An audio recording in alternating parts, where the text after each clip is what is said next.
Central Italy, 117 AD. The sun sets over the hills near the town of Arretium. Legionaries patrol the roads. Then the night explodes. Two CH-53E Super Stallions slice through the darkness. No warning, no sound until they're almost on top of the ridge. They flare just above a clearing in the forest. Quick hover, ropes drop. 45 U.S. Marines hit the ground, fully armed, fully trained. No backup, no support, just their gear, their mission, and a plan that could change history. They're not here to destroy the Roman Empire. Not this time. They're here to survive. Their mission, hold the line. See what happens when ancient warfare collides with modern firepower. And just like before, this is a sandbox. What if? No time travel headaches, no butterfly effects. Just one question. Let's find out. The setup. The Marines choose their battleground carefully. Open land near Lake Trasimene. Wide fields, good visibility, tree cover for fallback, and high ground nearby. They dig in fast. Camo netting goes up. Foxholes. Overwatch positions. Claymores set in likely approach routes. Drones in the air. Rangefinders out. They've fought in deserts, jungles, and cities, but this is different. This is history staring back at them. Each Marine is armed with an M4 carbine, equipped with a red dot or IR sight, an M18 pistol, and an M320 grenade launcher attachment. They carry enough supplies for 3 days. MREs, 9 rifle magazines, 3 sidearm mags, and a mix of flashbangs, smoke grenades, thermal optics, and NVGs. They're also stocked with heavier gear. AT-4 anti-armor launchers, mortars, and blocks of C4. One squad carries the M240B machine gun. Another hauls a Javelin anti-tank system. Massive overkill for the situation, but it was in the crate, so it's coming along. Drones and communication equipment are kept running with compact solar panels and hand-crank chargers. There's no resupply. Once it's gone, it's gone. The Roman scouts spot them by noon. Smoke from the camp. Strange gear. Unusual formation. Messages go out. By the next morning, the Roman response arrives. 1 full Roman legion. 5,000 men. Half are heavy infantry. Scutum shields, pila throwing spears, gladii swords, chainmail, and discipline. The other half include archers, slingers, cavalry, engineers, and support, led by a battle-hardened legate. They've heard rumors, foreign soldiers with thunder weapons, but they've fought Gauls, Parthians, Germans, and survived worse. And they have one advantage: time. The Marines are running out of food, water, and energy. The Legion is not.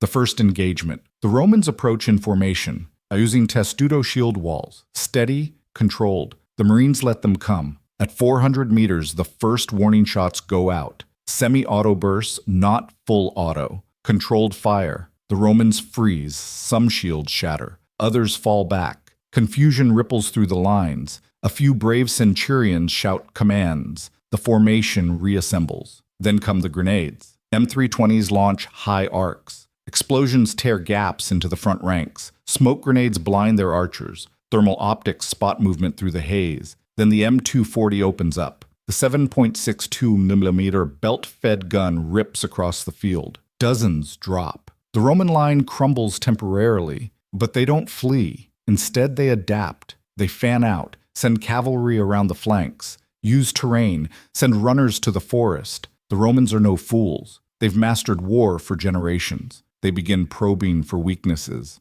The second day. At night, the Marines rotate watch. Some sleep in shifts, others rig booby traps in the woods. But the Romans don't rest. They send small harassment teams, arrows, fire, even horn blasts to test nerves. By dawn, the Marines are exhausted. Battery packs drop to 40%, ammo is down 30%, one drone is lost. One Marine injured by a lucky sling stone to the shoulder, but they're still holding. The Roman engineers build siege towers and mantlets, not to breach walls, but to shield their archers and get close. The Marines adjust. They reposition claymores, prepare AT-4s for group targets. The next clash is brutal. A full push. Romans charge under shield. Arrows rain down. The Marines light up the battlefield, suppressing fire, flashbangs, then coordinated rifle volleys. Bodies fall. But the Legion presses on. They're not broken. Not yet. The turning point comes on day 3. Rations are nearly gone.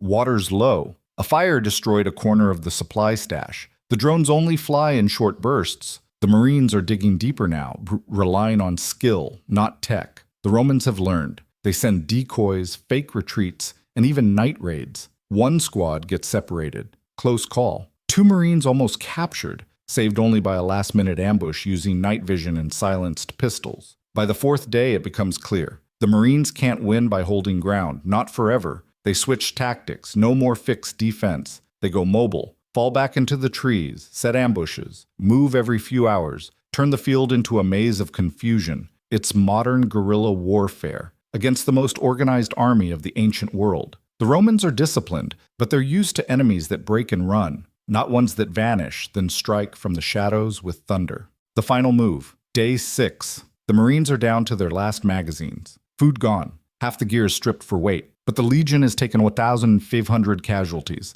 Command structure is fraying, so the Marines make one last gamble. A night strike. They sneak along the hills, use the last drone flight to map the camp. Then, under cover of dark, they hit the Roman command tent with flashbangs and suppressed rifles. Chaos erupts. The legate is dead. His aides, too. Fires light the camp. Horses bolt. The Marines don't stay to fight. They vanish back into the woods. By dawn, the Legion is leaderless. Some cohorts flee. Others dig in, unsure of orders. The Roman discipline that held for days finally cracks. The Marines don't conquer. They don't need to. They proved something else. Technology, training, and surprise, even in small numbers, can rewrite the rules of war. Could they wipe out an entire legion? Not without support. Could they hold land? No. But could 45 modern Marines defeat a Roman legion in open field using smart tactics, surprise, and modern tools? Yes. They wouldn't last forever. But for 6 days, they'd fight as ghosts, thunder, and fire. And the legend of that battle would echo through Roman history forever. What do you think? And what if a modern tank fought in the US Civil War? Tap the video on screen to find out. Thanks for watching.